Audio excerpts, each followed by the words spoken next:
Have you ever seen your neighbor's home fly off the market in a bidding war while yours just sits there?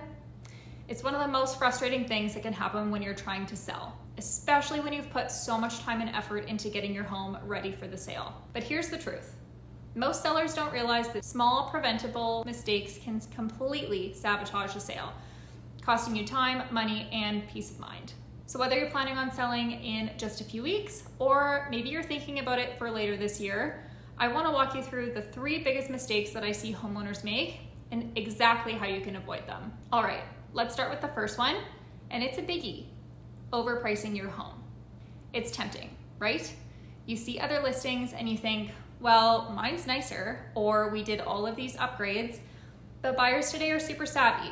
They've already been scrolling through realtor.ca and Zillow. They've looked at all the sold data and they know what your home's worth. And if it's priced too high, they'll skip it. The first 10 days on the market are crucial. That's when interest is the highest, and if you blow that window, it's really hard to get it back. Price it right from the beginning, based on actual data, your home's unique features, and yes, even its limitations. And I know this might sound counterintuitive, but pricing slightly lower can sometimes get you more, especially if it could lead to a multiple offers or competition situation. I've seen it work time and time again. Okay, mistake number 2 is neglecting the first impression. Buyers form an opinion of your home in the first 7 seconds. 7 seconds. That means that even before they've fully stepped inside, they've already made a judgment.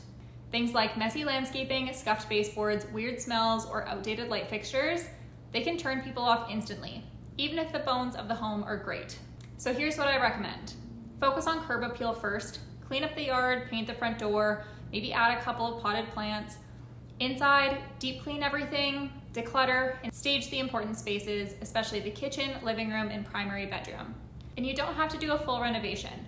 Sometimes just painting a couple walls, updating cabinet hardware, and swapping out old linens can totally change the vibe.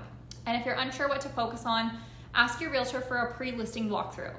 We typically see things that buyers will notice right away. All right, the third mistake is skipping professional marketing. And I can't stress this enough, but your home is your brand when it's listed. If the photos are dark or taken on an iPhone, or if the listing description is generic or confusing, or if it's missing its floor plans, buyers may not even bother clicking on it. You need to make your home stand out online, and that means hiring a realtor who invests in professional photos, the virtual walkthrough tour, great copywriting, social media exposure, and even email marketing to get eyes on your listing. Because more eyeballs means more showings, and more showings means more offers. And here's a fun stat. Homes with professional photography sell 32% faster and for up to $11,000 more on average. It seriously makes a difference. So if selling is on your radar at all for this year, let's chat. I'll walk you through everything from what upgrades are actually worth it to how we'd price your home and market your home to ensure that it gets the attention and offers that it deserves. No pressure, no commitment, just a strategy session to help you feel more confident and prepared. You can either shoot me a message or book a call with me using the link below.